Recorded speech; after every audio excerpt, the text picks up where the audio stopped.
Em nome do Pai, e do Filho e do Espírito Santo. Amém. Iniciamos pedindo a proteção e intercessão de Santo Tomás de Aquino e da Virgem Sede da Sabedoria sobre nós nessa noite. Santo Tomás de Aquino, rogai por nós. Sede da Sabedoria, rogai por nós. Virgem Maria, Rainha e Imperatriz do Brasil, rogai por nós.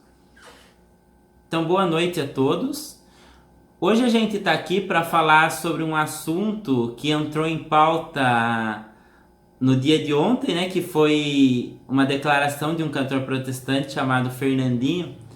Eu particularmente não conhecia ele. Na hora que falaram no Fernandinho, a primeira coisa que veio à cabeça é que o Fernandinho, jogador de seleção brasileira, tá falando mal de Nossa Senhora, né? Aí eu já pensei comigo, além do cara só estragar a seleção, o filho da mãe vai falar da mãe de Jesus, né? E depois que eu fui descobrir então que não era esse Fernandinho, mas na verdade era um cantor protestante. Então, muito bem, o tal do Fernandinho então disse que o Brasil não tem uma senhora, mas tem somente um senhor.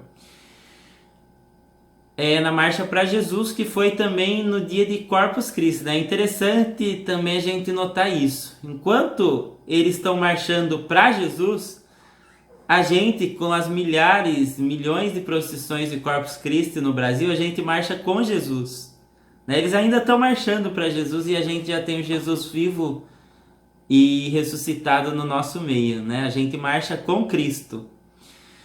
Então, muito bem, né? Também começa errado o negócio, além disso, quando num feriado católico eles usam para falar uma barbaridade dessa, né? Primeiro que já é uma incongruência num feriado católico você querer inventar modinha protestante, né? Então, muito bem.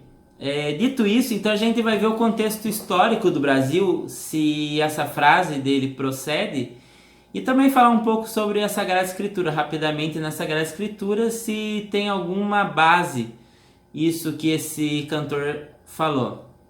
Então, em primeiro lugar, vamos lá remontar para o descobrimento do Brasil e vamos notar também aqui uma clara diferença entre a colonização empreendida pelos católicos espanhóis e portugueses e a colonização empreendida pelos protestantes. Então, em primeiro lugar, o ímpeto que moveu os colonizadores católicos eram justamente procurar novos povos ainda não evangelizados.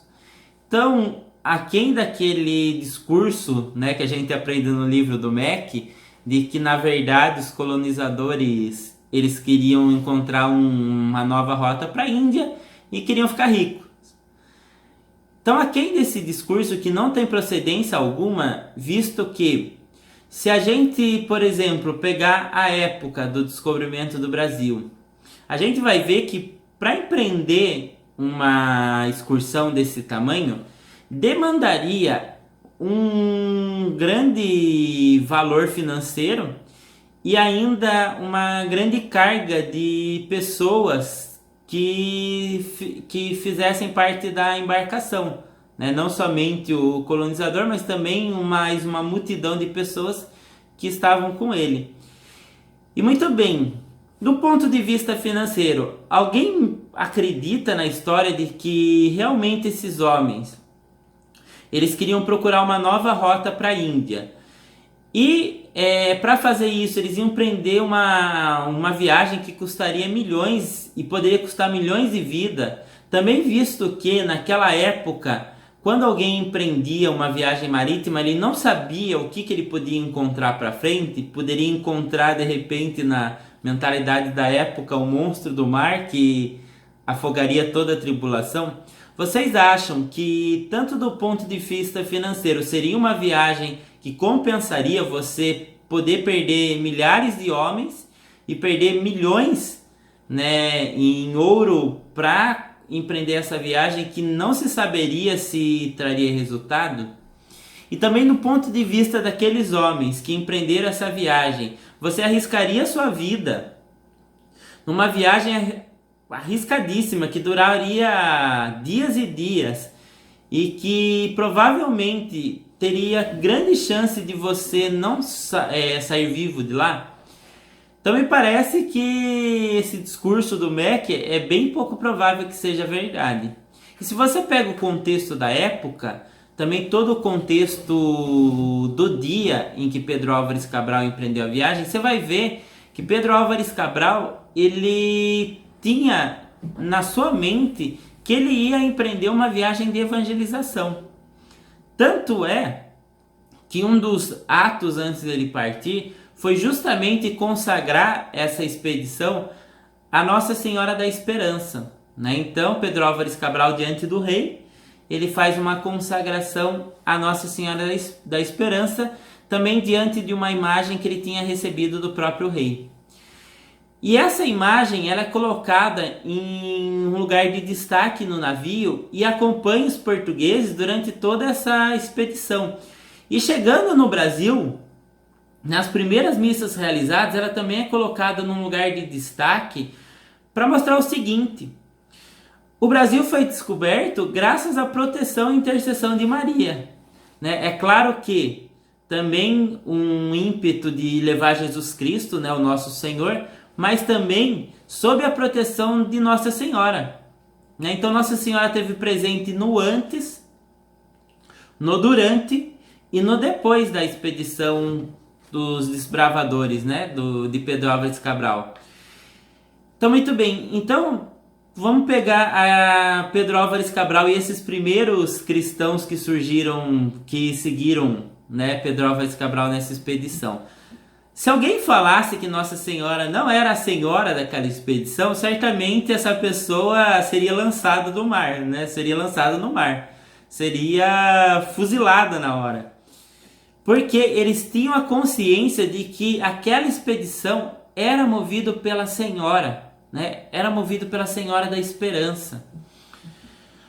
Então, muito bem, né? E diferente, por exemplo, dos colonizadores protestantes, que a história se dá mais ou menos no seguinte sentido.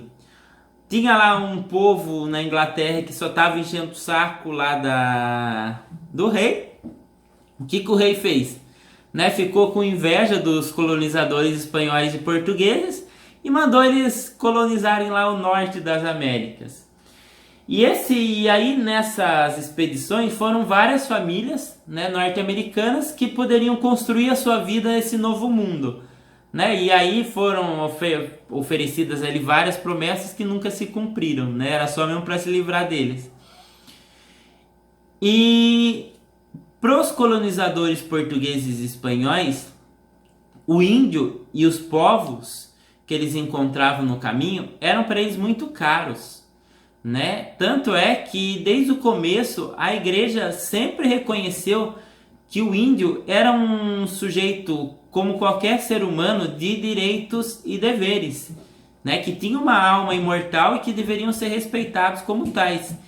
Agora, diferente, os protestantes na colonização da América do Norte, eles tiveram um ímpeto totalmente diferente, né? Eles viam os índios como inimigos, seja porque não professavam a mesma fé que eles, ou seja porque eram povos estranhos.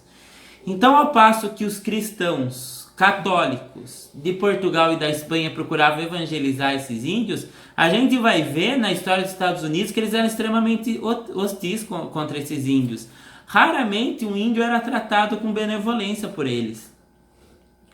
Então a gente pode falar que a colonização dos Estados Unidos foi se movido por interesses, seja financeiro ou seja também interesses do rei de se livrar daquele povo. Enquanto no Brasil o interesse era unicamente evangelizar esse povo. E esse povo foi evangelizado, foi todo eles consagrado a Nossa Senhora.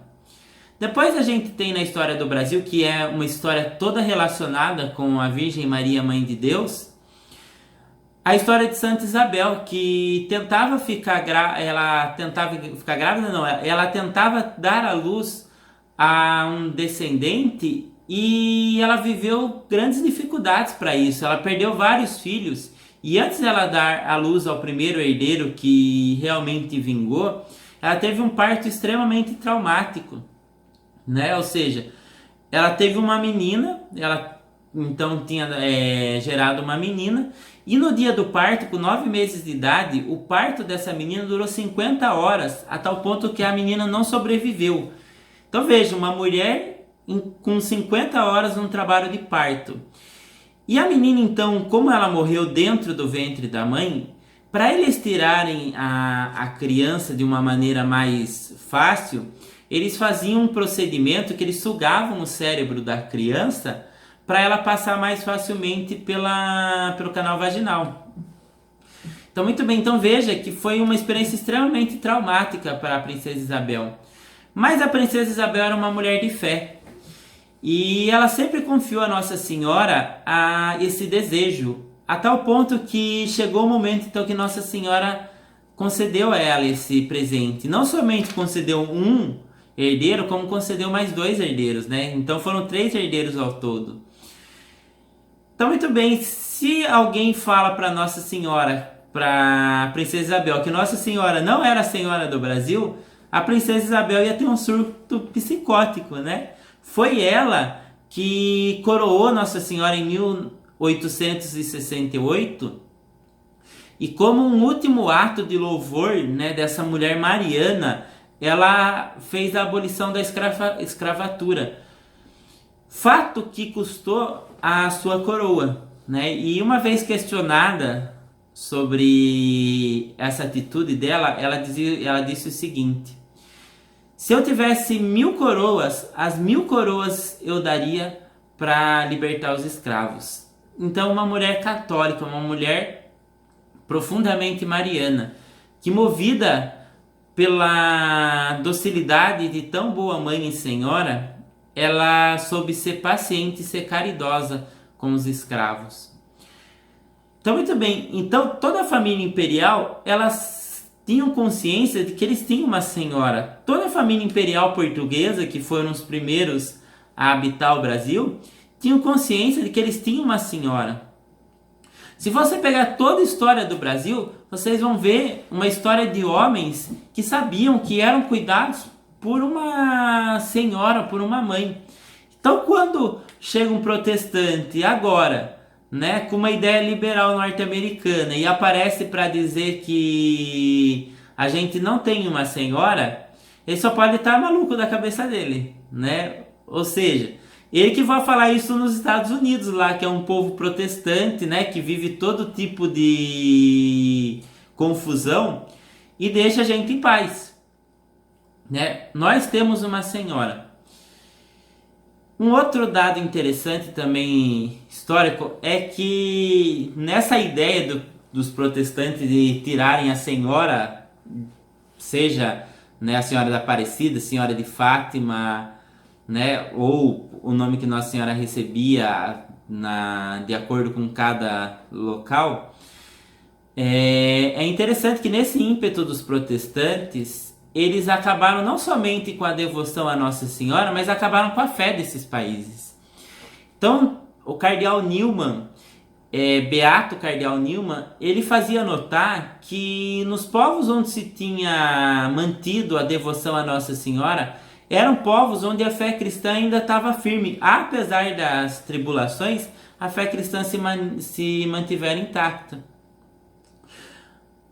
Ao passo que nesses países protestantes onde se esqueceu a presença da Virgem Maria como Senhora, a fé começou a minguar, né? A tal ponto que se você chega hoje e você olha os países que na Reforma Protestante, ou depois, um tempo depois da Reforma Protestante, excluíram Nossa Senhora, né, da figura de Senhora da Nação, você vai ver que hoje são os países que mais têm problemas em relação à fé, né? Países que todo tipo de absurdo é aprovado, países que o ateísmo está crescendo, são países onde a fé já foi abandonada. Então, por exemplo, você pega a Holanda, você vai pegar a Suécia, você vai pegar o Canadá, você vai pegar o próprio Estados Unidos, que num estado a coisa tá boa, mas no outro estado o negócio é absurdo. Você vai ver que esses países protestantes, a fé já desapareceu faz tempo. Ao passo que nos países, ainda que com dificuldades, a Virgem Maria manteve-se como mãe e senhora, a fé ainda, não digo intacta, né? Mas a fé continua firme. Ainda há um povo com fé que, por mais que o secularismo esteja avançando, é um povo que resiste a essa onda secular. Então, muito bem, né? Então, é uma loucura tirar Nossa Senhora da frente da nossa nação e proclamar que ela não é senhora, porque isso é atestar, né? Assinar o próprio atestado de óbito da fé de uma nação. Não façamos isso, irmãos e irmãs. Numa segunda parte, eu gostaria também de citar na Bíblia que essa afirmação dele de que existe um Senhor, mas não existe uma Senhora, é absurda. Então, muito bem, Jesus Cristo ele é rei. E Jesus Cristo ele é rei e ele conseguiu essa realeza, seja porque ele é Deus, mas também seja porque ele morreu por nós e na sua ressurreição de São Paulo ele conseguiu essa realeza sobre todos. E essa realeza de Cristo, então, portanto, é uma realeza segundo a carne. Sendo uma realeza segundo a carne, a gente tem que ver se Jesus Cristo ele vem de uma descendência real segundo a carne. E a gente vai notar que nas Sagradas Escrituras, o próprio São Paulo Apóstolo ele vai falar que Jesus era filho de Davi, do rei Davi, segundo a carne. Ou seja, Jesus ele é rei e ele é de linhagem real segundo a carne. Em Mateus e em Lucas, a gente vê uma genealogia de Jesus Cristo sem citar a Virgem Maria como parte integrante dessa genealogia. Mas é um cuidado tanto de Lucas e de Mateus de seguir a tradição judaica que procurava manter a genealogia a partir da figura paterna. Ainda que não fosse São José, pai segundo a carne de nosso Senhor Jesus Cristo, né? Ele só era pai putativo de nosso Senhor. Então, seja em Mateus, seja em Lucas, não se quer evidenciar aqui a figura da carne de Jesus Cristo, porque se quer falar da descendência paterna. E José, não tendo parte na geração de Jesus Cristo, ele não pode gerar a carne de Jesus Cristo, a descendência de Davi. Então essa descendência de Davi tem que vir de algum lugar. E essa descendência de Davi vem justamente da carne de Maria. Porque Jesus Cristo só é filho de Davi segundo a carne porque ele teve Maria como mãe, né? Ou seja, Maria é a mãe de Jesus. É a mãe da pessoa do Verbo encarnado. A Santa Isabel, ela chega para, quando Maria vai visitar, ela chega para Maria e diz, né? Da onde me vem a honra de vir até mim a mãe do meu Senhor. Então ela reconhecia que Maria era mãe de Jesus segundo a carne. Então Jesus só pode ser da descendência de Davi por ser filho de Maria.